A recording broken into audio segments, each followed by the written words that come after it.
오늘 우리가 함께 읽은 말씀 중에 한 절 말씀을 다 같이 읽고 말씀을 나누도록 하겠습니다.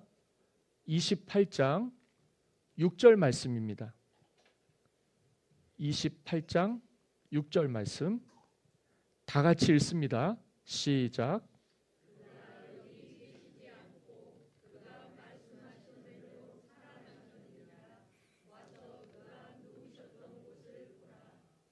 아멘. 그가 여기 계시지 않고 그가 말씀하시던 대로 살아나셨느니라. 와서 그가 누우셨던 곳을 보라. 그래서 오늘 제목으로 그가 누우셨던 곳을 보라. 주님이 누우셨던 곳은 부자 아리마대 사람 요셉이 새로 만든 무덤이었습니다.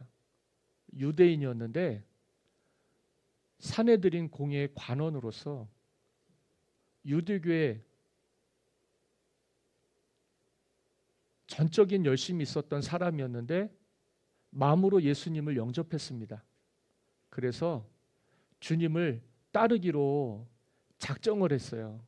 그런데 이제 예수님이 십자가에 못 박혀 죽임을 당하셨습니다. 유월절 전날, 그래서 유대인들의 전통에 의해서 십자가에 달려 죽으신 주님을 그대로 나무에 매달아 놓지 않고 아리마대 요셉이 빌라도에게 가서 장사 지낼 것을 청해 가지고는 시신을 수습했습니다. 그리고 흰 세마포 옷으로 싸서 그에게 새로 장사 지내려고 만들어 놨던 무덤에 예수님을 눕게 했어요. 그리고 돌로 봉인을 했습니다. 더 기가 막힌 것은 예수님을 십자가에 못 박게 했던 그 장본인들이 있습니다. 이 사람들은 대제사장과 사내들인 공예원들과 종교 지도자들이었습니다. 그러니까 이 사람들이 예수님이 십자가에 못 박게 앞장서서 가담했던 사람들이라 그런가? 주님이 전해주신 생전에 가르쳐 주신 말씀, 내가 사흘 만에 다시 살아나겠다 하는 말을 기억을 해서 그 무덤을 봉인을 해버렸어요. 봉인. 그러니까 누가 손을 대면 그게 흔적이 남아서 예수님의 시체를 부활했다고 하고 제자들이 시신을 수습해다가 도망친 걸로 간주하도록, 그렇게 유대 지도자들과 대제사장과 사내들인 공예의 사람들이 그런 결정을 했습니다. 그런데 사흘이 지났어요. 3일이 지난 아침에 무덤이 열려 있습니다. 깜짝 놀랐습니다. 누가 그런 일을 했는가? 사람들이 혼비백산했어요. 그런데 신기한 건 그 가운데 누우셨던 곳에는 주님이 계시지가 않아요. 그리고 천사가 있었어요. 그리고 천사가 기쁜 소식을 전해 주었습니다. 주님이 부활하셨다는 거죠. 여기 계시지 않는다는 거지요. 와서 그가 누웠던 곳을 보라는 거지요.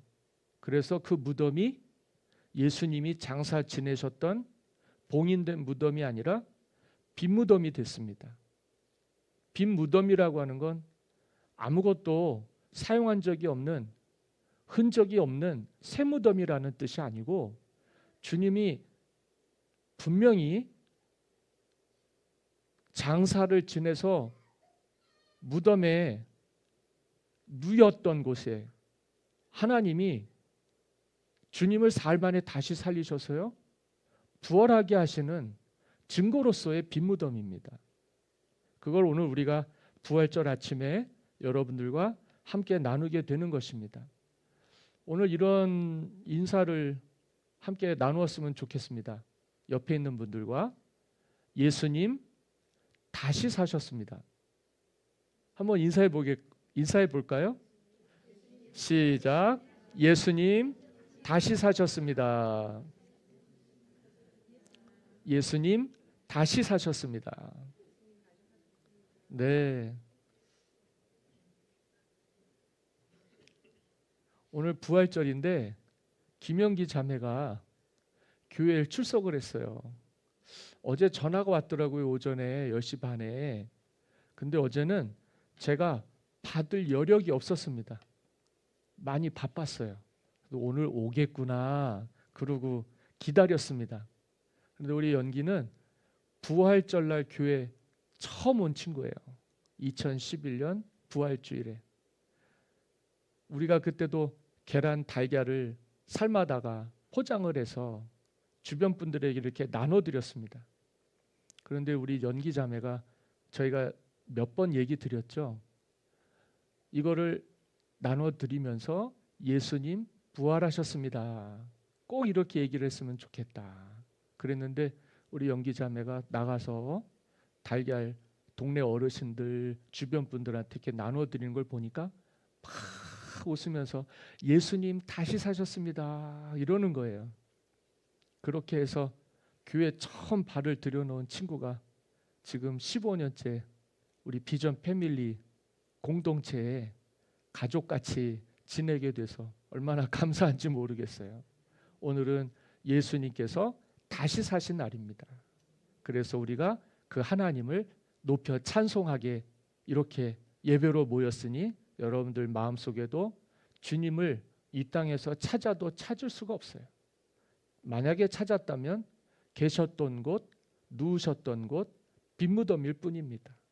그런데 그게 우리에게 무슨 증거가 되고 능력이 됐는지 제가 혹시 두 가지 질문을 할 텐데 여러분들이 대답을 해 주실 수 있으면 대답해 주시면 좋을 것 같아요.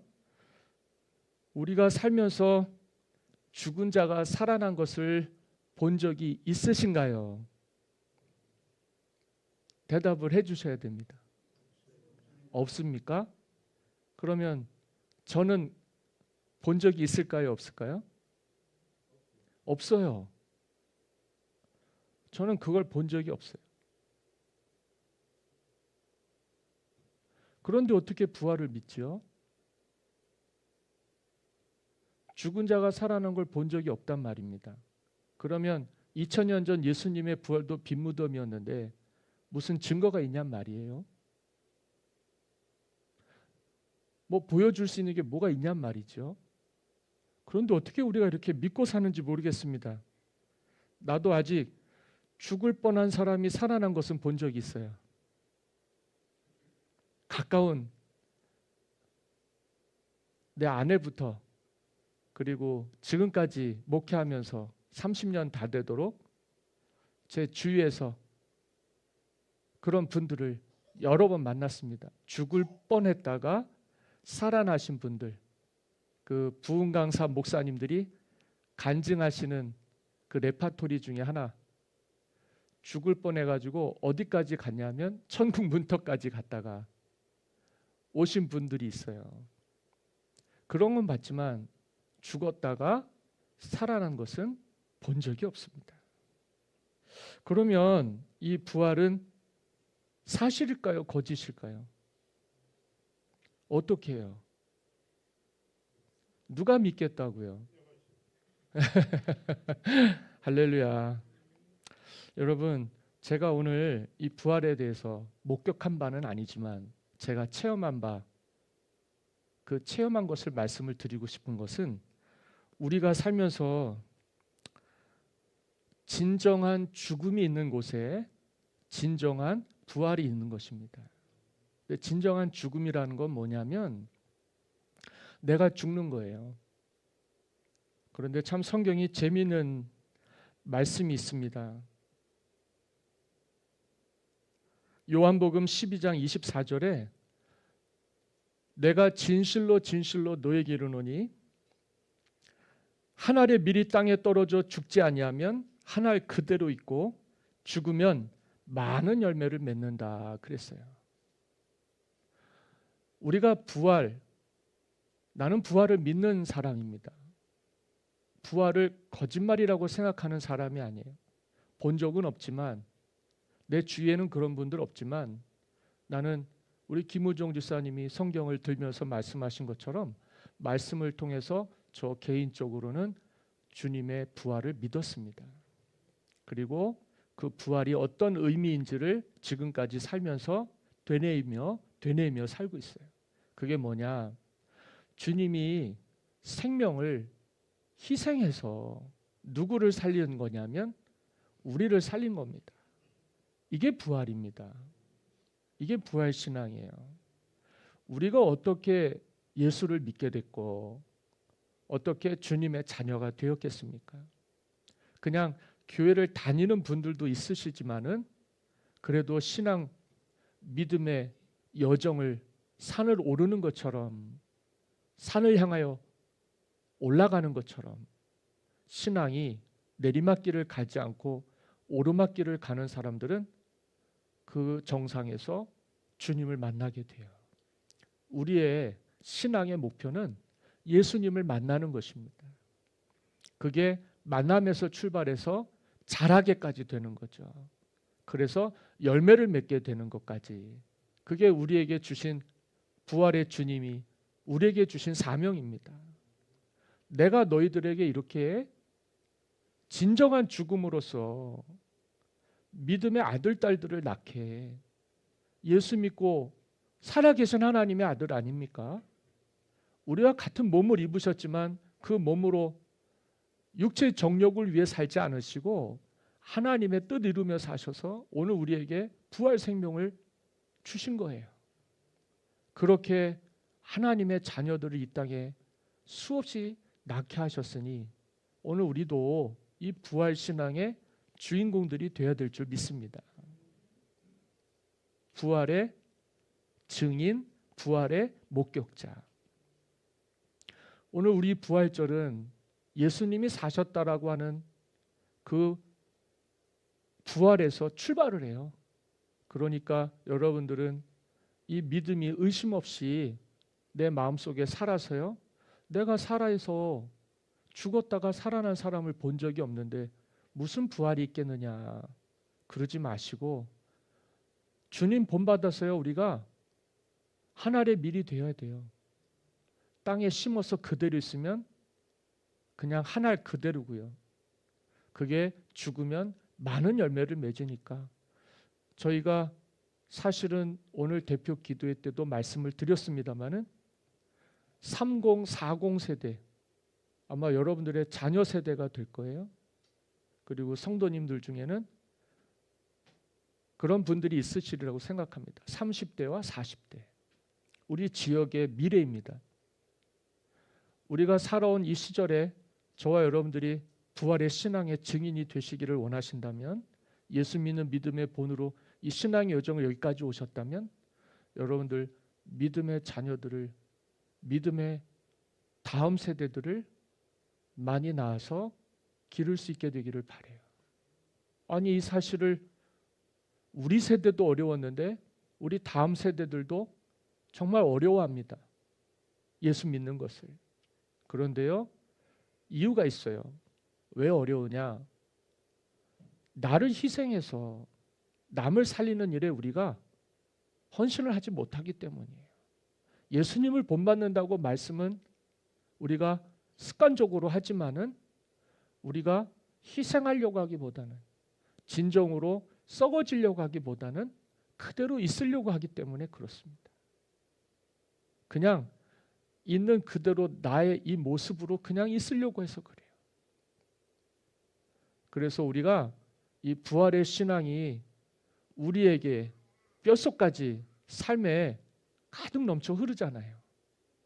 우리 주님 한 분 희생을 통해서 온 세상에 구원의 은혜가 임해서 수많은 부활의 신앙의 자녀들을 이 땅에 자자손손 온 땅에 가득 넘치게 해주신 이 은혜를 오늘 우리가 이 시대에 2025년 부활주일 예배를 드리면서 저와 여러분들이 값지게 부모 세대의 여러분들이 값지게 하나의 미랄이 되어주셨으면 좋겠어요.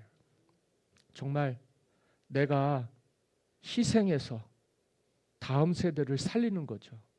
내가 죽어서 다음 세대에 많은 열매를 맺게 하는 거죠. 교회를 내 뜻대로 하는 게 아니라 하나님 뜻대로 되게 하도록 오늘 우리가 걸음이 되어줘야 돼요. 그저 좋은 밭이 되어줘서 열매를 많이 맺을 수 있도록 우리가 그렇게 살아갈 수만 있다면 그게 참된 부활이 될 것입니다. 아, 내가 죽어도 하나님 신앙은 흐르는구나. 다음 세대에게로, 자녀 세대에게로. 그래서 이 교회에 하나님이 사랑하시는 믿음의 아들, 딸들, 그리고 자녀들, 다음 세대들 다 잘 세워질 수 있도록 우리의 희생과 섬김이 진정한 십자가의 죽음이 돼서 하나의 미랄이 되어서 우리 이 지역에 진짜 많은 열매, 믿음의 사람들이 살아갈 수 있는 토양이 되어 주셔요.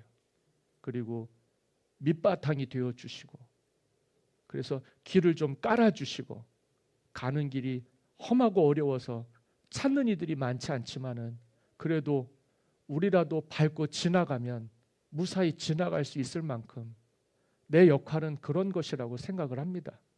우리의 권사님들과 집사님들의 역할은 그런 것이라고 생각을 해요. 그래서 이 부활을 내 눈으로 본 적은 없지만 이 부활의 증거들이 뭐냐?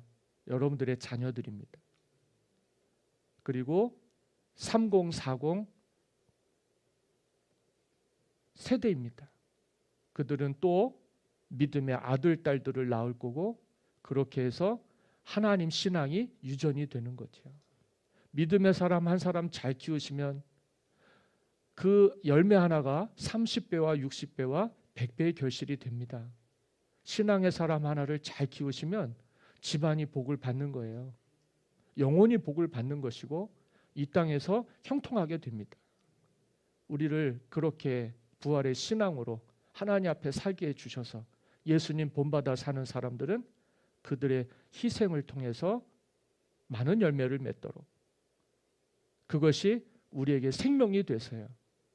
하나님께 큰 상을 받는 저와 여러분들이 되시기를 간절히 소망합니다.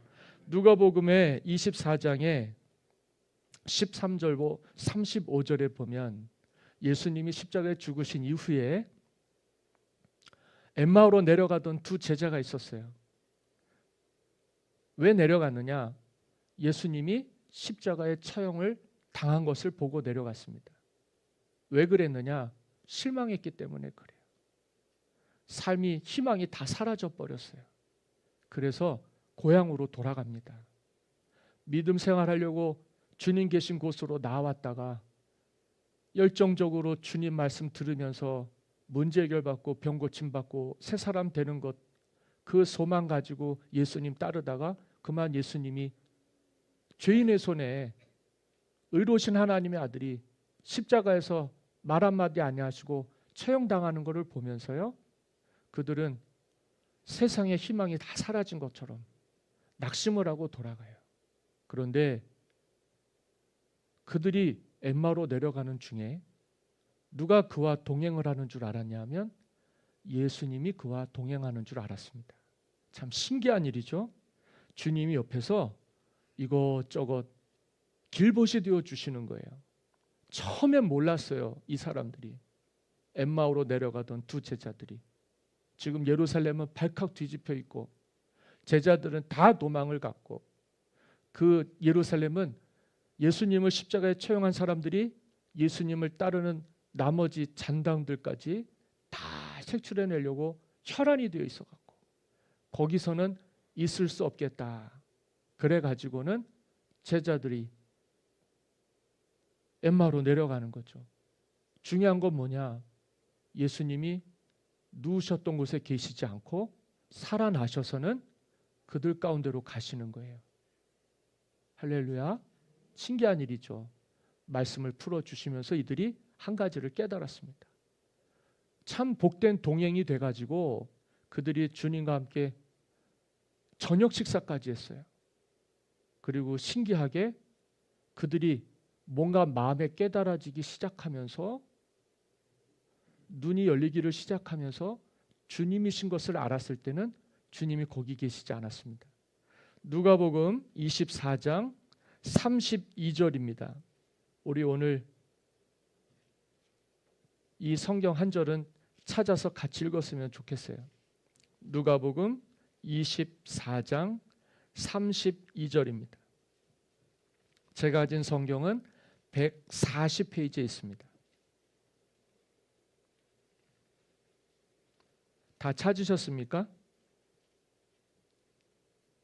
다 찾으셨으면 아멘 합시다. 다 같이 읽습니다. 시작.